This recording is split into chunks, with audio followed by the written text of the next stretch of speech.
नमस्कार दोस्तों, मैं डॉक्टर अंजलि। आज मैं आपको बताऊंगी एजिथ्रोमाइसिन ड्रग के बारे में कि जो एजिथ्रोमाइसिन ड्रग है क्या काम आती है, किस किस फॉर्म में अवेलेबल होती है, क्या इसके लाभ है, क्या इसके नुकसान है और एजिथ्रोमाइसिन को लेते समय हमें क्या क्या सावधानियां रखनी चाहिए। जो एजिथ्रोमाइसिन ड्रग होती है वो टैबलेट फॉर्म में भी अवेलेबल होती है, इंजेक्शन फॉर्म में भी अवेलेबल है और सिरप फॉर्म में भी अवेलेबल है और आई ड्रॉप के रूप में भी अवेलेबल है। अब एजिथ्रोमाइसिन जो होता है ये मेनली क्या होता है, एक ब्रॉड स्पेक्ट्रम एंटीबायोटिक होता है जो कि क्या करते हैं, बैक्टीरियोस्टैटिक जो एक्टिविटीज़ है इसके अगेंस्ट काम करता है। इसका मतलब ये होता है कि जो एजिथ्रोमाइसिन है वो हमारे ग्राम पॉजिटिव बैक्टीरिया, जो ग्राम नेगेटिव बैक्टीरिया है उसको क्या करता है, किल करने का काम करता है। अगर हम इसके ब्रांड नेम की बात करें तो एजासाइट या फिर जिथ्रोमैक्स या फिर जेडमैक्स के नाम से भी और भी इसके बहुत सारे ब्रांड है जिससे आपको मार्केट में अवेलेबल हो जाते हैं। आप लोगों से रिक्वेस्ट है, प्लीज़ आप मेरे वीडियो को लाइक करो और मेरे चैनल को सब्सक्राइब करो। अब आपको मैं यूजेस के बारे में बताती हूँ कि यूजेस में सबसे पहले कि हमारा जो अपर रेस्पिरेटरी सिस्टम है, अपर रेस्पिरेटरी ट्रैक्ट मतलब जो हमारा श्वास नलिका होती है उसमें कहीं भी जो बैक्टीरिया का इन्फेक्शन हो गया हो, जैसे कि न्यूमोनिया हो गया हो या हमारे जो ब्रोंकियस में सूजन आ गई हो या फिर हमारे टॉन्सिल्स में इन्फेक्शन हो गया हो या फिर जैसे फेरेंजाइटिस या फिर साइनोसाइटिस, इन सब में क्या होता है कि जैसे हमारे श्वास नलिका होती है या श्वास मार्ग होता है उसमें सूजन आ गया हो, उसमें क्या किसी प्रकार से अल्सर बन गया हो, तो इन सब के अंदर हम एजिथ्रोमाइसिन टैबलेट को या इंजेक्शन को काम में ले सकते हैं। दूसरा है जैसे स्किन का इन्फेक्शन। अब स्किन के इन्फेक्शन में सबसे जैसे कि स्टेफाइलोकोकस एरुरस जो बैक्टीरिया होता है या फिर स्ट्रेप्टोकोकस पायोजेनस जो बैक्टीरिया होता है उसके कारण क्या होता है कि जैसे हमारी स्किन में कहीं लग गई हो या फिर जैसे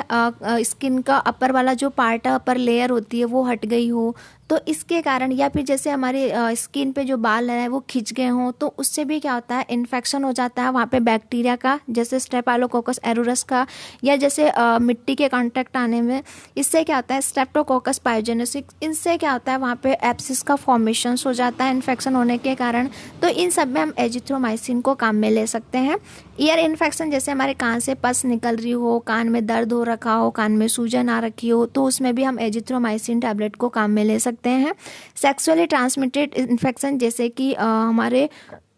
जो सेक्सुअली ट्रांसमिटेड में जैसे कि नाइजीरिया गोनोरिया बैक्टीरिया होता है या फिर जो क्लेमाइडिया ट्रैकोमेटाइटिस होता है, इसमें क्या होता है कि जैसे हमारे यूरिथ्रा के अंदर सूजन आ रखी हो, वेजाइना के अंदर सूजन आ रखी हो, बहुत ज़्यादा वाइट डिस्चार्ज हो रखा हो,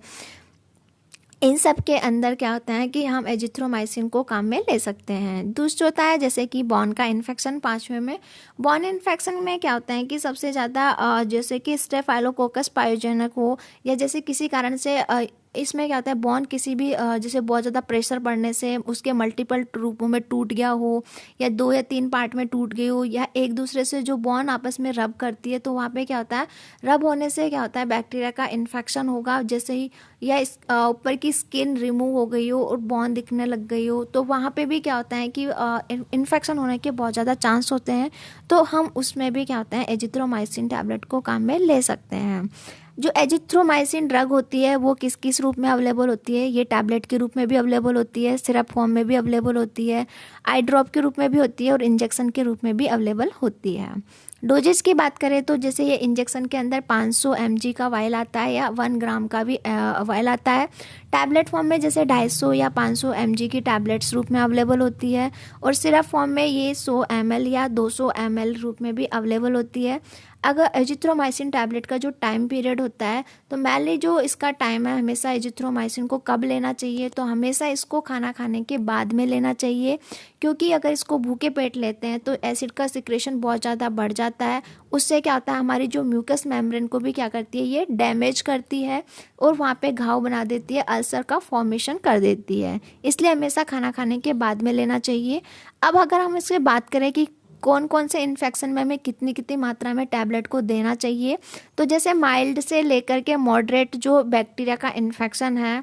उसमें हम 500 mg की टैबलेट को सिंगल डोज देते हैं 3 दिन तक कंटिन्यू। और जो साइनस का इन्फेक्शन है जैसे कि पाइलोनेडल साइनस हुआ या हमारा फिस्टुला हुआ, तो इन सब के अंदर हम 500 mg की टैबलेट को देते हैं, लेकिन इसकी भी हम सिंगल डोज देते हैं 3 दिन तक। यूरिथ्राइटिस जैसे कि हमारे यूरिथ्रा के अंदर, वेजाइना के अंदर, तो इनमें क्या होता है, सूजन आ गई हो,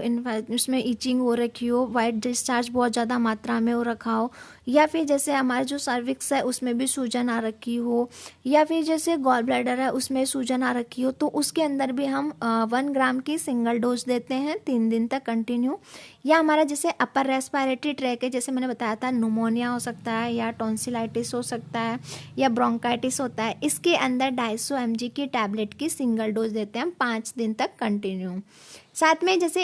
स्किन का इन्फेक्शन हो गया हो या बोन का जो इन्फेक्शन होता है, इसके अंदर भी हम 250 mg की टैबलेट को 5 दिन तक कंटिन्यू कराते हैं सिंगल डोज के साथ में। अगर हम इसके साइड इफ़ेक्ट की बात करते हैं कि क्या क्या इसके साइड इफ़ेक्ट है, तो इससे दस्त लग सकता है, नोजिया हो सकता है, जी घबरा सकता है, पेट में क्रैम्प लाइक पेन आते हैं, रुक रुक करके पेन हो सकता है, या उल्टी हो सकती है, बहुत ज़्यादा हेडेक होने लग जाता है, या गैस बनना। ये सब इसके क्या होते हैं, कॉमन साइड इफ़ेक्ट है जो बहुत ज़्यादा देखे गए हैं।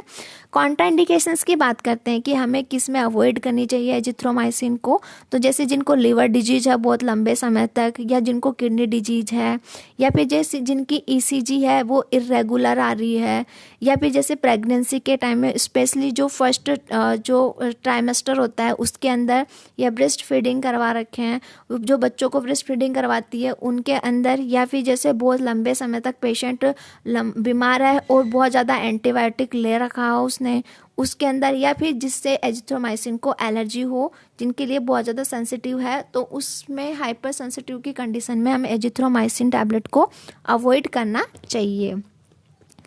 आई होप आपको हमारा वीडियो अच्छा लगा। अगर आपको हमारा वीडियो अच्छा लगा तो प्लीज़ लाइक करें एंड हमारे चैनल को सब्सक्राइब करें। Thank you.